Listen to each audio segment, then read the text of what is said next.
जानेवारी रोजी संध्याकाळी 6च्या सुमाराला एक गुन्हा दाखल झाला. त्याच्यामध्ये फिर्यादी होत्या फरजाना मोहम्मद फिरोज मंसुरी. तिची तक्रार अशी होती की त्या बाजारामध्ये त्यांच्या 2 मुलींना घेऊन गेल्या होत्या आणि DCB बँकेसमोर रस्ता क्रॉस करत असताना तिची छोटी मुलगी, तिचं वय 3 वर्ष आणि धाकटी मुलगी, तिचं वय 3 महिने, यांना घेऊन परत येत असताना मोठी मुलगी रडायला लागली.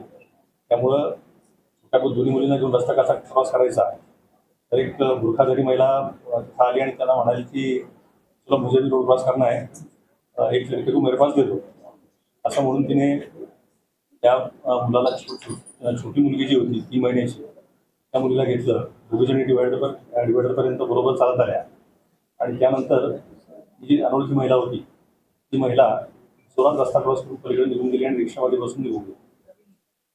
त्यांनी शोधाशोध केली परंतु काही फायदा झाला नाही आणि त्यानंतर त्यांनी पोलीस स्टेशनला येऊन तक्रार केली. जेव्हा तपास सुरू केला त्यावेळी तपासामध्ये असं लक्षामध्ये आलं की रिक्षाचा नंबर नव्हता, परंतु त्या रिक्षाच्या मागच्या बाजूला आई असं लिहिलेलं होतं. त्यावरून मग पहिल्यांदा ही रिक्षा ट्रेस करण्यात आली. रिक्षा ड्रायव्हरकडे चौकशी करण्यात आली. रिक्षा ड्रायव्हरने सांगितलं की एका महिलेला मी मुंब्रा रेल्वे स्टेशनला सोडलेलं आहे. त्याप्रमाणे मग पोलिसांनी मुंब्रा पोलिसांच्या 4 टीम टोटल तयार केल्या गेल्या. क्राईम ब्रँचच्या 2 टीम तयार केल्या गेल्या. या टीम्सनी मुंब्रा रेल्वे स्टेशनवरचं CCTV फुटेज पहिल्यांदा चेक करणं सुरू केलं. त्यातून असं लक्षामध्ये आलं की एक बुरखाधारी महिला काहीतरी घेऊन बदलापूरच्या दिशेला जाते. त्यामुळं मग मुंब्र्यापासून बदलापूरपर्यंतचे सगळे रेल्वे स्टेशन्स चेक करण्यात आली. एक महिला बदलापूरला उतरली असं दिसलं. त्यानंतर जाऊन आपण खात्री केली आणि खात्री केल्यानंतर असं लक्षामध्ये आलं की ही महिला ही नाही आहे, केवळ बुरखा असल्यामुळं ते असा हे झाला होता.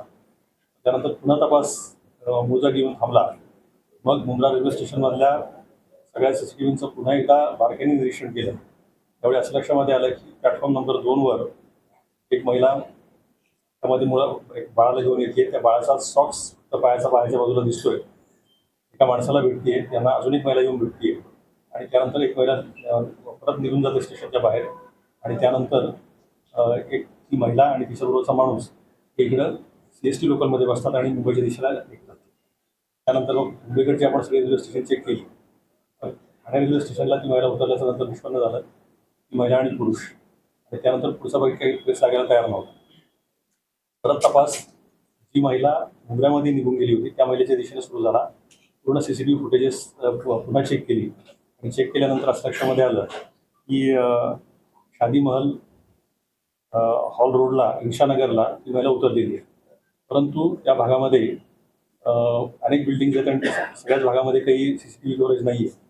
परंतु गोपनीय बातमीदार आणि त्यानंतर बाकी सगळ्या सोर्सेसचा वापर करून या महिलेला निष्पन्न करण्यात आलं. या महिलेचं नाव निघालं नसरीना शेख.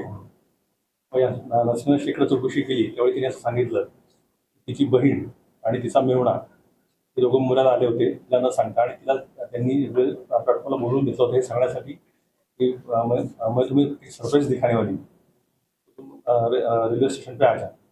आणि त्यानंतर मग जेव्हा ती तिकडे गेली त्यावेळी सरप्राईज म्हणजे काय, तरी 3 महिन्याचं बाळ दाखवलं. बाळ दाखवल्यानंतर घाईघाईने ही लोकं निघून गेली. मग त्यानंतर बहीण आणि मेहुणा हे कुठे विचारल्यानंतर मग त्यानंतर असं लक्षामध्ये आलं की हे मूळचे याचे आहेत खेटरी, जिल्हा अकोला. त्यानंतर आपण अकोल्याला टीम पाठवली खेटरी गावामध्ये आणि त्यानंतर ते लहान बाळ आणि त्याचबरोबर दोघेही नवरा बायको आरोपी यांना आपण ताब्यामध्ये घेतलेलं आहे. केवळ 6 दिवसामध्ये 3 महिन्याचं लहान बाळ हे आपण सुखरूपपणे परत आणू शकलेलो आहे. मुंब्रा पोलिसांनी ही अतिशय उत्तम कामगिरी केलेली आहे. म्हणून मुंब्रा पोलिसांचं या निमित्ताने मी अभिनंदन अपहरणाचं कारण असं होतं की लग्न होऊन जवळजवळ 8-9 वर्ष झाली परंतु मूल होत नव्हतं आणि यूट्यूबवर कुठेतरी तिला असं कळालं होतं, म्हणजे फिरुन्निसा आरोपी जे आहे फिरुन्निसा मुजीब मोहम्मद, फिरुन्निसाला असं कोणीतरी सांगितलं होतं आणि यूट्यूबवरून तिला असं केलं होतं की मुंब्रा भागामध्ये म्हणे नवजात अर्भकाशी सोडून दिली जातात किंवा रस्त्याकडे टाकली जातात, तुला घेतली त्याच्यामध्ये नक्की महिला असं त्यांना वाटलं. पण बहिणीला देखील यावेळी न सांगता यापूर्वी 2 वेळा ती मुंब्राला येऊन गेली होती, तिला असं काही सापडलं नव्हतं. परंतु यावेळी तिला तो मिळाला आणि त्यानंतर त्या बालकाला तुम्ही उचललो.